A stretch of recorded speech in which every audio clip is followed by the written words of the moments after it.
So yes, I don't know if I'm putting these two videos together, but like I said in the previous one, that the Chargers are decimated in a lot of positions, and I have a couple of trades that can help them.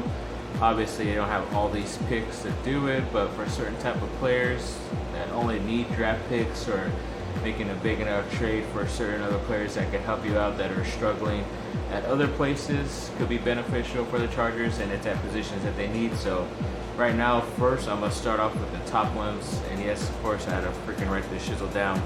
But Melvin Gordon, the running back, who, yes, as I mentioned, that he's trying to come back, but I just don't think it's in the cards for them, because I don't think it's going to work out towards the end of the season.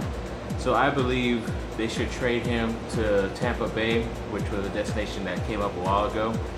But you trade him for Ronald Jones, ex-USC running back, who has struggled there, but it's because of the offensive line. And I think, as you can see from Austin Eckler and Justin Jackson, certain type of players like that, they have played very well behind the crappy offensive line, even of the Chargers. So a guy like Ronald Jones playing back in LA, where he went to school at, would be really good for him, I think, just from a confidence standpoint.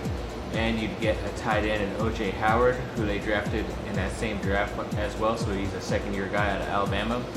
Is supposed to be this talented guy, especially at the tight end position. Is supposed to revolutionize the position, but even with the offensive mind like Bruce Arians, he's freaking sucked over there. And I think a change of scenery for him as well. The Chargers definitely need a tight end on their roster, because they've lost like 2 or 3 already this early in the season. So I think that's the way they should go with that. But obviously draft picks should go with that as well. So the Chargers would send a 5th and a 7th round pick to them, just because of talented young players. But the Chargers would also get back a 3rd and a 7th, just because the higher price for Melvin Gordon and the more star power he has. So he is the better player in this trade, which is why the Chargers would get something good in return as well, which I think this trade can happen officially, but it's really going to have to go for what these Chargers are thinking of and what Tom Telesco is thinking of. Now, A.J. Green has been my favorite wide receiver ever since he came out of Georgia in that draft. I hated that he resigned with Cincinnati, but they're saying even though he's taking a little bit longer to come back from his injury, that he probably is going to be available in trades. And Chargers are down to like 3 or 4 healthy receivers at this moment, and the fact that he's coming back soon will definitely help them out. So I think they should make a trade with him. But the Chargers would send Mike Williams, their other receiver, for him, and Spencer Drango. Yeah, it's like weird to give up 2 wide receivers, but other trades later they could get another wide receiver or 2. But the talent that A.J. Green has, pairing him with a Keenan Allen, would just be unstoppable, really, with the type of guy that Phillip Rivers just kind of chucks it. And the fact that he's taller too and play on the outside will help out a lot. But you send them an offensive lineman, which the Cincinnati Bengals suck on their offensive line. But as far as the draft picks that go, so the Chargers would get a 6th round pick from Cincinnati, but they do have to send a 4th and a 7th round pick, just because injuries and him probably not wanting to play more. You don't have to send that high of a pick, in my opinion. But this is definitely one of those big things, especially like a Stefon Diggs, who has been upset at Minnesota and struggled this last week as well. I think he's on the trade block, so you would definitely trade him just to LA. They won't send any players to Minnesota, but they will send a 3rd and 6th round pick to Minnesota, which is enticing for this next draft coming up. But then Minnesota sends at least back 1 7th round pick. I think that's very beneficial for both and would help out a lot. Another guy I really like, who's kind of like 3rd or 4th fiddle on his offensive team, is Mohamed Sanu, the Atlanta Falcons wide receiver.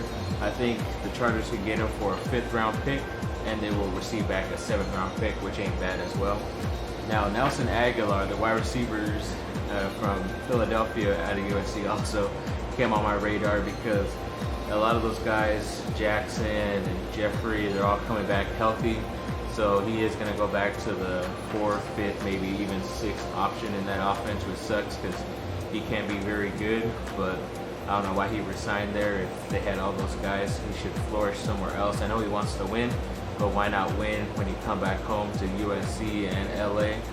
So I think if the Chargers trade Jerry Tillery, their first round defensive end from Notre Dame, because he hasn't performed well for them, but Philadelphia needs defensive linemen, so that would probably entice them. But then you also send them a 5th and 7th round pick from the Chargers, and the Chargers will get a 6th round pick.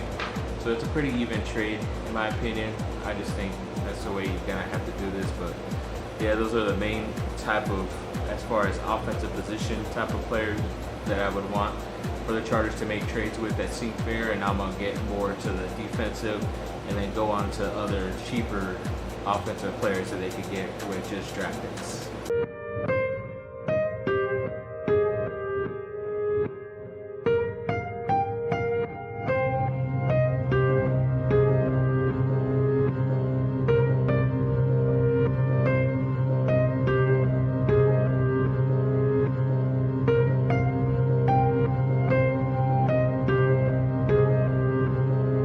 Sorry for the little bit of extra noise, but some people in other apartments are playing some pretty loud music, so it's either that or you hear some type of Spanish music, which I don't really like that much. But yes, so let's try to get through this as soon as possible so your hearing doesn't go off with how loud this AC unit is. But a couple other trades that I think, especially defensively, they needed to make are on the defensive line, because a lot of guys are stepping up, but since Tillery is not, I think you just have to trade him, and then you get something back as far as a guy who can play right now, right away.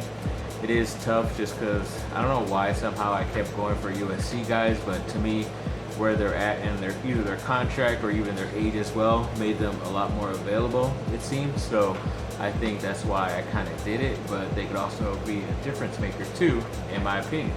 So when you really look at a guy like Everson Griffin, whose age right now 31, his contract is weird because he probably has like about $6 million or so right now that he's getting paid this year, but over the next 3 years, and he'll be 34 at the end of that contract, it goes up pretty high. But I don't know if there are team options or anything like that, because it was a different color than just being a normal regular looking contract. But it does go up to like almost $40 million, and it could be interesting to see what he can do if you actually can work that deal out to make it a lot more beneficial. I'm pretty sure that's what he did this year. Pretty sure he could do it again. He'll be coming back home, so he might be given a hometown discount. But I would say trading him to LA for a guy like Jerry Tillery, just to get him off the team.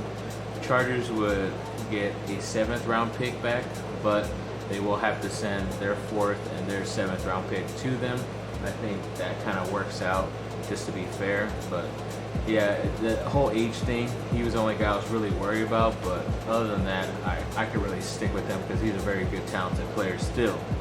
Then a guy like Leonard Williams, who has 1 year left on his deal, that's about like $14.2 million right now. But it is still his rookie deal, I think. So he's probably looking to get paid a little bit more this next contract coming up. But he is pretty talented. He's just been on a sucky team and sucky defensive coaches that he's had, and hasn't really used him correctly. And he's only 25, so you kind of just want to stick with that. It'll be good for them. He's coming back home, and I don't know. I just think it'll be good for him. And for that trade, I would say still adding Jerry Tillery in there, trade him out. But then the New York Jets would get. Hold on. Yes, the New York Jets will get a 4th round pick and a 7th round pick, but the Jets will have to send back 1 7th round pick. Let's make it a little bit fair, because we are taking a guy who's on his last year of his deal and don't really know if he will want to re-sign with them or not. I see you, mate. But yeah, that's what I see in him. But then another guy like Jarrell Casey, who's a defensive tackle for the Tennessee Titans. He's 29 right now. I think his contract is about 2 more years and a little over $30 million, which isn't bad for his type of position and his age. He could probably play another 2 or 3 years after this if you want to re-sign him. But I think there's another guy on his team that could help out the Chargers a lot too, and Corey Davis, the wide receiver who was picked like top 5 overall that year, but never really used correctly. and I think a change of scenery for him would be good for him as well. So you add those two together, and then you trade him for Mike Williams and Jerry Tillery of the Chargers, just because Williams hasn't really been as productive as I thought he would be as a 7th round pick. So maybe a change of scenery for him, especially going back to the South, would be good for him as well. But the Chargers would send a 3rd and a 6th round pick, just because I think they're getting better talent coming back. But then the Tennessee Titans will have to send back a 6th round pick, just because when it comes to having to pay too many rookies or anything like that, you don't want your money for next year to be all balled up. So this seems pretty fair. I think it should help out both teams, especially the Chargers and Tennessee. They could do without both those guys because they want to play other guys anyways. And another wide receiver, I think it's a little bit lower just because of his injury history, but another ex-USC guy, Marquise Lee, who went to Jacksonville, and I think he could be very good. They're just, for some reason, taking a long time for him to get back onto the playing field, which is kind of weird. But, you know, sending a draft pick, like a 5th round pick for him, just because of how high he was selected. Chargers get back a 7th round pick for insurance, just in case he doesn't pan out or play this year, but probably has another year or 2 left on that deal that he has. And you know, coming back home, like I've been saying for most of these guys, could help them out because they've been struggling elsewhere where they've stayed. And I just think they could help out the Chargers a lot more, especially at a position that the Chargers really need. So that was kind of it right now for the top guys, and mostly all the USC guys that have tried to get on the team. But now I'm going to go to wide receivers that could be only used for draft picks, and we'll see how quickly I could get through that.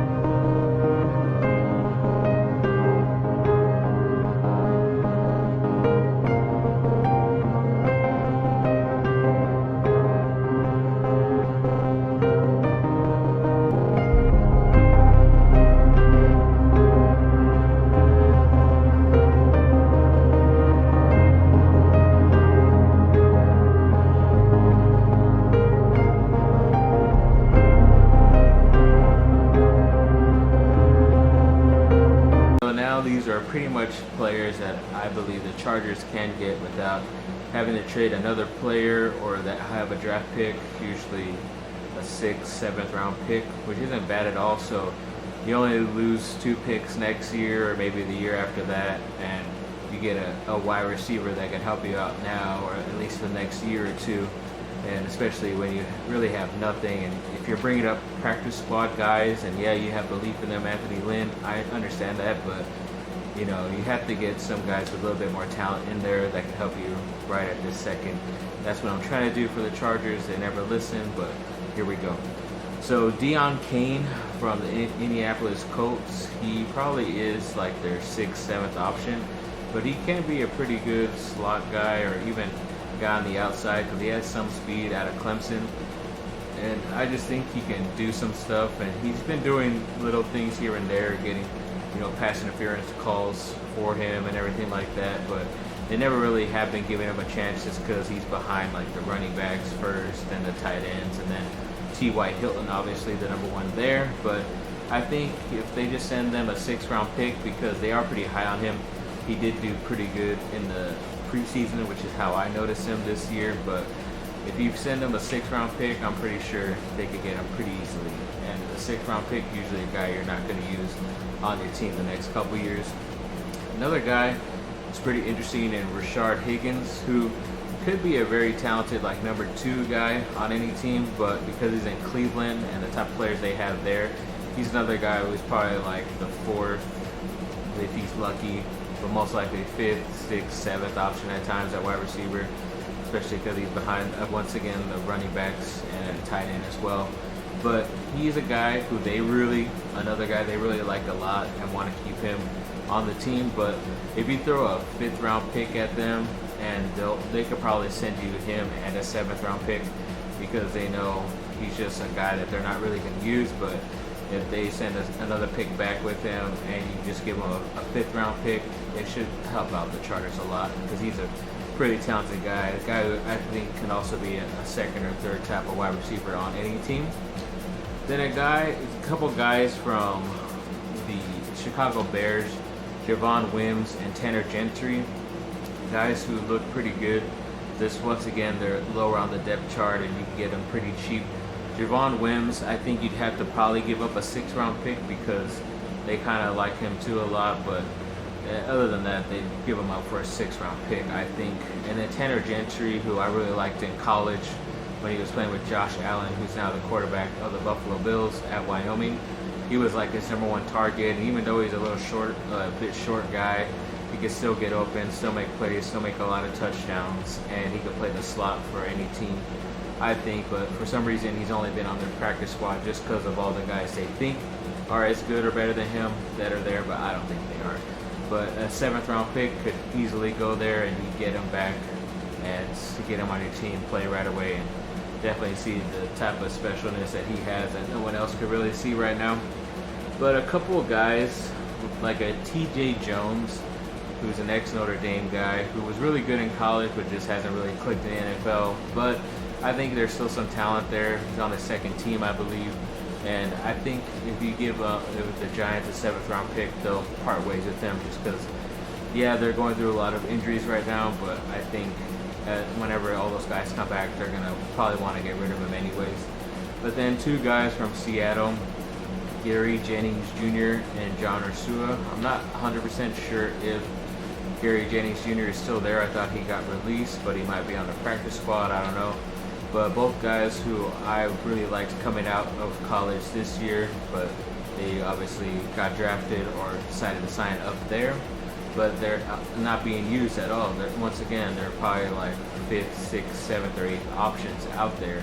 So they're not going to be used, but giving up like maybe 7th-round picks for them, you could get either of them. So that's another couple guys that can help out your team right away. But thanks for watching, people. Like I said, like and subscribe, comment down below. Thanks for watching, and have a great rest of your day.